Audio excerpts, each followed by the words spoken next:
Welcome again to Cottage Talk. I am Russ Goldman. This is my post-match reaction show. My takeaways from Fulham's loss to Man City. Fulham go down 4-0 at Craven Cottage, their final home match of the season. I'll be sharing my 5 takeaways coming up shortly. As always, please do subscribe on YouTube and Apple Podcasts. It does help other Fulham supporters find us. I also want to mention that we will have one final show of the season on Sunday after the Luton Town match. So that will be the final episode of the season of Cottage Talk. Please join us live. It will be broadcasted shortly after the match ends. I will have my co-hosts with me, 2 of them. That will be Max Cohen and Yana Shanez will be joining me for the final episode of the season. It should be fun, and I hope you can join us live. All right, so let's get to my 5 takeaways from this loss for Fulham against Manchester City. As always, it was expected. So let's start with number 5, and it's this. You have to play perfect just to compete with Manchester City. I would say that goes for that with any team in the league, in the world. This is, in my opinion, the best team in the world, Manchester City. Arsenal, Liverpool, they can play well. Maybe they don't have to be perfect, but if you're Fulham, you certainly have to be perfect to beat this team. You can't make any mistakes. You have to have the perfect game plan. I think Fulham had a good game plan, but you have to be able to execute it, and you have to hope that Manchester City are not with it 100%. Well, they had a lot on the line for this match, so that was never going to be in the cards. Manchester City were going to be up for the match, and we're going to be motivated to get all 3 points and take care of business early. And they did just that. Fulham did have some decent spell being able to deal with Manchester City, but eventually an opportunity or two were going to come their way, and they were going to take advantage of it. And that's exactly what happened in this match. Early in the first half, they get the goal, and that changes everything. So then you're thinking, okay, let's hopefully get to the half, only down a goal, and maybe we have a shot. And that actually played itself out. So you're thinking, okay, next step with this idea of trying to play perfect, then you have to try to make a counter move. And Marco makes a good counter move with his substitutions at halftime. I thought these were good substitutions, bringing on Kearney and then, of course, Adama Traore. But then you have to be able to execute. When you have an opportunity, Fulham have one, they were not able to score. What ends up happening? They get the second goal, and the match is over at that point. I don't care what you say at that point. The match is over. So once you make one mistake, once you cannot score a goal when you have a hard opportunity, but you have an opportunity against a team like this, you're getting nothing from it. And that's exactly what happened. So that's full credit to Manchester City. Give them credit where credit is deserved. If you're a Manchester City fan and you're looking for the incredible talk about your team, that ends that portion, because I have some really interesting things to say about your team coming up next that you're not going to like if you're a Manchester City supporter. I know you're not going to like it. So I would advise not listening to the rest of this podcast. But if you do, you've been warned. I'll just leave it at that. So that's number 5. Number 4, let's get back to talking about Fulham, because I really don't like to talk about Manchester City, but I will be in just a second as well. Number 4 is this. I think it's time to give Luke de Figueroles a chance to start. I've been harping on this. Fulham have nothing to play for, especially in this last match. I hope that they play de Figueroles. Why not? Here is a player that has a tremendous amount of potential. Nothing against Issa Diop. You know what you have with Issa Diop. Throw Luke out there. And listen, Issa Diop is who he is. He showed it in this match. You've got your good Issa Diop and you got your bad Issa Diop. Give de Figueroles a chance. That's what I have coming out of this match. Please, play him, Marco. You've got nothing to lose. You're just playing out the string, playing Luton Town. Start Luke de Figueroles. He, in my opinion, after watching him here in America, several games that were played, he can play. He can play against Premier League sides. I've seen it.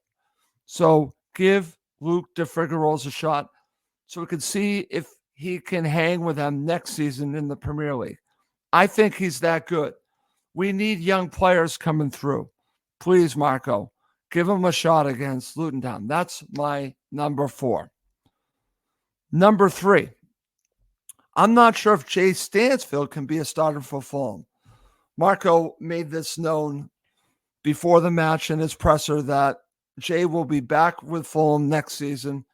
Sounds like he will not be going out on loan and will have a chance to be part of the team. Now, can he be a squad player? I think he can. I've watched a lot of matches with Jay Stansfield, and I think that he has potential to play in the Premier League. I just don't see starter potential there. So I just want to mention that. I want to see Jay make it with Fulham. I just don't see next season. Maybe in the future, maybe he needs a couple more seasons to be that starter. Who is he going to start over? We don't know who are going to be the wingers next season, who's going to be the striker. I don't see him playing up front. I would see him as a winger. That's where I would project him to be. So let's say Adama Traore is there. Does he play over Adama Traore? Does he play over Alex Iwobi? Let's say Williams back. Does he play over any of these players? Harry Wilson, that's an interesting one. Maybe he would over Harry Wilson because I have a lot of good feelings about Jay. I just don't know if he's good enough to be a starter in the Premier League. And I hope maybe he can prove me wrong. Like I said, I've watched a lot of Birmingham City matches because I wanted to watch Jay Stansfield. Maybe if he puts on a little bit more weight, he can be a Premier League starter. Right now, I could see him as a squad player. But we shall see. Maybe Jay Stansfield proves Russ Goldman wrong, and I'm all about that. Jay, prove me wrong. Have a great offseason. Get yourself ready for the next season, and maybe you can push to start in the Premier League. I'm just not sure if you're there yet. And that's why that's my number 3. Number 2, and this goes back to talking a little bit about Manchester City, and it's this.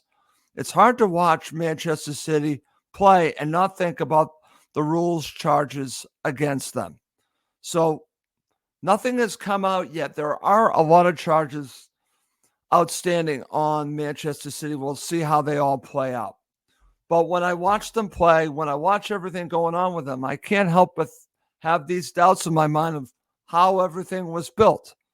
I'm not taking away from any of the accomplishments. They deserve all that. They've earned that. I'm a fan of the New England Patriots. I dealt with Spygate and Deflategate. And my point in just mentioning this is that with the Patriots, they deserve to win all those championships. Man City deserves everything that they got. But to deny that the Chargers aren't part of their story is just wrong. Same thing with the Patriots with Deflategate and Spygate. It's part of the story. And shame on the media for dropping the story because it should be mentioned much more than it has been.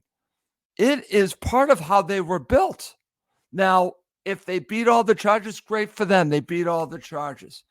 But honestly, the Chargers themselves are part of the Man City story, regardless of how much they win. This isn't a yeah, but it's just a situation where you cannot deny that these charges are out there and questioning how they were built. Was it built correctly? Did they break the rules? We shall see over time. Everything that they have done, they accomplished. They deserve it.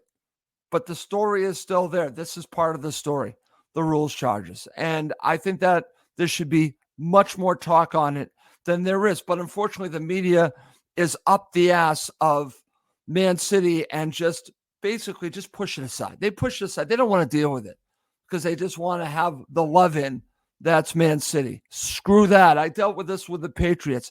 You take the good with the bad. They should be criticized for these charges. If they beat them, then we will say they beat them, and then we'll say we were wrong because they proved them to be wrong. But if they are right, then it's part of their story. It's part of their history. Hate to say it. And when I watch these matches, when I watch all the beautiful talk on them, I keep coming back to this because it's just hanging there. No one wants to talk about it. I'm going to talk about it on Cottage Talk. Like I said, if you're a Manchester City fan, you're probably not going to like what I'm about to say, but it's part of your history, and you're going to have to deal with that. Coming up next is my number one takeaway from Fulham's loss to Manchester City. Okay, so here's my number one takeaway from Fulham's 4-0 loss to Manchester City, and it's this. We won't know just how much of an impact Louis Morte was to Fulham until next season. The reason why I mention that is obviously he is leaving. And the number two to the manager over many years has been pivotal to the success of the manager. So it doesn't take away from what the manager has accomplished, but sometimes you need that other voice to bounce ideas off of. So we shall see who Fulham get in, but I don't know we'll truly understand what Boa Morte's impact was until we see how Fulham look next season, and maybe we'll appreciate it even more. I think he's had a huge impact. I would say Stuart Gray and the rest of the coaching staff have as well, helping Marco Silva game plan, prepare, and also execute during the matches here, putting his team in the best position to succeed. Louis Boa Morte has been a factor in Fulham's success. I don't know if we'll truly understand how much, but I think we'll get a little bit of a flavor of that next season after he's gone and we have Marco with a brand new number 2. Regardless, I want to thank him for everything that he's done for Fulham Football Club. It's been a tremendous amount, and I wish him best in the future. And we shall see next season how much of an impact maybe he was in these seasons with Fulham. And I have a feeling he was a big impact. I think he helped Marco out a lot. But I think Marco will find someone else that can be his number 2 and things will move on. But I don't think that should take away what Louis Boa Morte did with Fulham. And like I mentioned, just to end one more time, I want to thank him for what he's done for Fulham as a player and as a coach under Marco Silva. Okay. Well, before I go, I just want to mention one thing. Like I mentioned at the beginning of the show, we will have a post-match show after the Luton Town match with Jan Shaneas and Max Cohen. It'll be our final episode of the season. So I hope you do join us live. Like I said, I'll be sending out all that information shortly after the match ends, and you'll be able to click on a link to join us live. I really hope you do. It should be a fun match, win, lose, or draw for Fulham. It really should be an interesting place to play and a very good show. And I look forward to doing that. Okay. As always, please do subscribe on YouTube and Apple Podcasts. It does help other Fulham supporters find us. Well, that's going to do it for this episode. My name is Russ Goldman. Thank you as always for watching and listening to Cottage Talk, part of the talkSPORT Fan Network.